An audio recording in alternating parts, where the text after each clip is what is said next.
Assalamualaikum warahmatullahi wabarakatuh. Ahlan wa salam di channel Sinemabok 71. Pada video kali ini admin akan menceritakan kisah lucu Abu Nawas. Siapa yang tidak kenal dengan Abu Nawas? Seorang bujangga Arab yang bernama asli Abu Ali Al-Hasan bin Hani Al-Hakami. Abu Nawas lahir di kota Ahvaz di negeri Persia, dengan darah Arab dan Persia mengalir di tubuhnya. Lewat humor-humor yang jenaka namun mengena, beliau Abu Nawas sering mengkritik para penguasa seperti masa kekhalifahan Harun al-Rasyid. Kritik yang mengena namun dibuat jenaka itulah yang membuat sang khilafah tidak bisa marah namun bisa memahami apa yang disampaikan.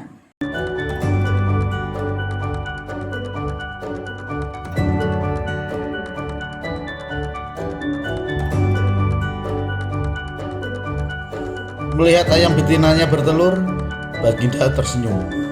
Beliau memanggil pengawal agar mengumumkan kepada rakyat bahwa kerajaan mengadakan sayembara. Sayembara itu berupa pertanyaan yang mudah, tetapi memerlukan jawaban yang tepat dan masuk akal.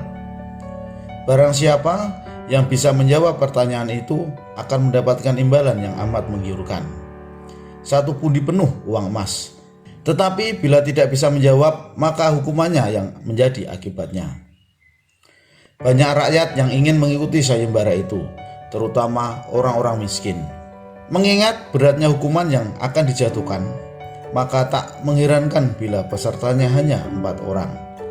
Dan salah satu dari peserta yang amat sedikit itu adalah Abu Nawas. Aturan main sayembara itu ada 2. Pertama, jawaban harus masuk akal. Kedua, peserta harus mampu menjawab sanggahan dari Baginda. Pada hari yang telah ditetapkan, para peserta sudah siap di depan panggung. Baginda duduk di atas panggung. Beliau memanggil peserta pertama. Peserta pertama maju dengan tubuh gemetar. Baginda bertanya pada peserta pertama, "Manakah yang lebih dahulu, telur atau ayam?" Tanya Baginda. "Telur," jawab peserta pertama. "Apa alasannya?" tanya Baginda. "Bila ayam lebih dahulu itu tidak mungkin, karena ayam berasal dari telur," kata peserta pertama menjelaskan. "Kalau begitu, siapa yang mengerami telur itu?" tanya Baginda. Peserta pertama pucat pasi, wajah putih seperti kertas. Ia tidak bisa menjawab. Tanpa ampun, lalu ia dimasukkan ke dalam penjara. Kemudian peserta kedua maju. Ia berkata kepada Baginda, "Paduka yang mulia, sebenarnya telur dan ayam tercipta dalam waktu yang bersamaan." Kata peserta kedua, "Bagaimana bisa bersamaan?" tanya Baginda. "Bila ayam lebih dahulu tidak mungkin, karena ayam berasal dari telur.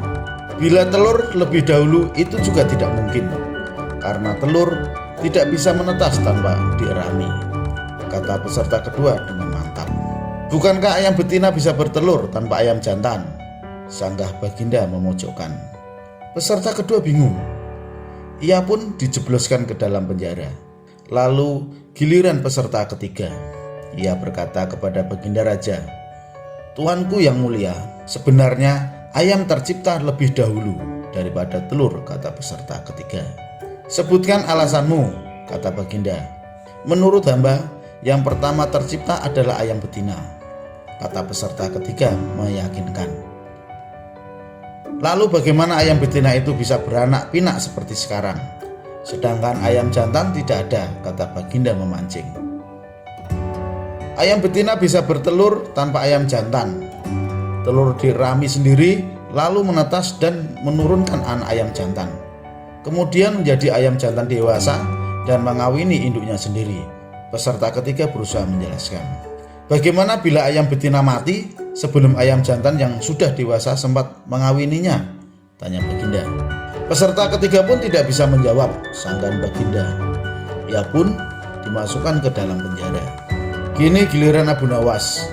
"Yang pasti adalah telur dulu, baru ayam," kata Abu Nawas. "Coba terangkan secara logis," kata Baginda ingin tahu.